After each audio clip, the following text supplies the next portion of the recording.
to Doha and speak to Luciano Zaccara, an associate professor of Gulf Study at the Gulf Study Center at Qatar University. Thank you so much for speaking to us. Now, I'd like to focus a bit on the nuclear facilities and the aspect of this attack, because it's of course very dangerous to attack these nuclear facilities. But Israel has gone ahead and done this, knowing very well the danger of all of this.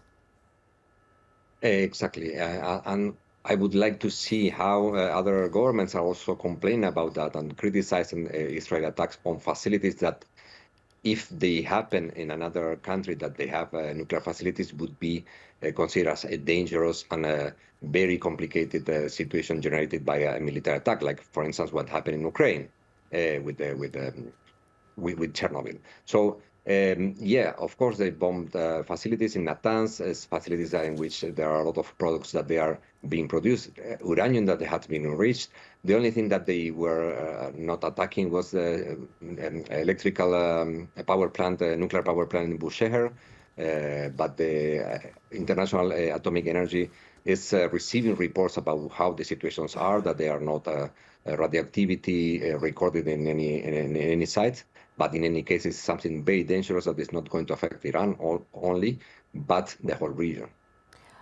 There are only two countries in the Middle East who do have these nuclear capabilities. That is Iran, of course, and Israel. And Israel is a country we don't often hear about their nuclear capabilities. But are they also inspected by the IAEA, which is the UN's nuclear watchdog? Exactly. No, there is no inspection on Israel. Inspections are only mandatory for those countries that they are signatories of the Non-Proliferation Treaty, which Iran signed in 1969.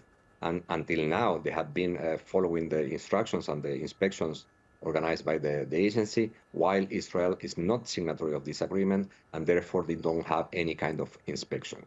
The most important thing here is that Iran has been under this inspection, and it was requested to sign new additional protocols and safeguards in order to prove that the intention of the Iranian nuclear programs are civilian and non-military, and also they signed an extra agreement of the nuclear deal that signed in 2015, which allowed the international organization to have much more inspections than any other country in the world to prove that they have Pacific intentions.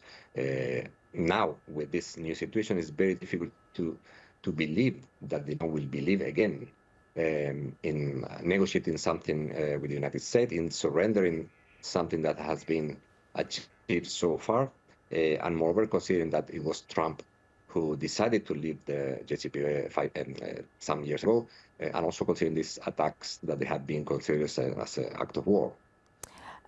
It does make you wonder, though, that these nuclear facilities have been so well inspected by the IAEA in Iran.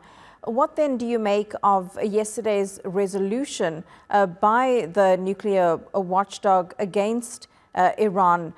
Could that have also spurred Israel on? Because, of course, it does seem that Israel had planned such an attack for a long time now. Netanyahu saying earlier that he had wanted to strike back in April. So Israel has been planning this, but yesterday's resolution from the IAEA could have just been that final step that he needed? Well, actually, if we read the resolution, it's not that different from what we have been hearing about in the last 20 years. There are questions that have been made by the organization about radioactive, traces of radioactive signals in different facilities or instruments that Iran could not explain properly.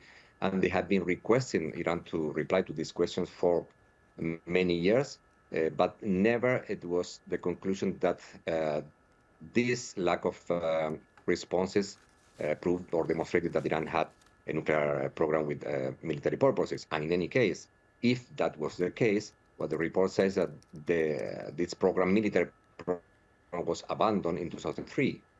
So there is no justification for a preemptive attack, considering that Iran is actually planning to have a nuclear bomb, because there is no evidence whatsoever on this issue since at least 2007.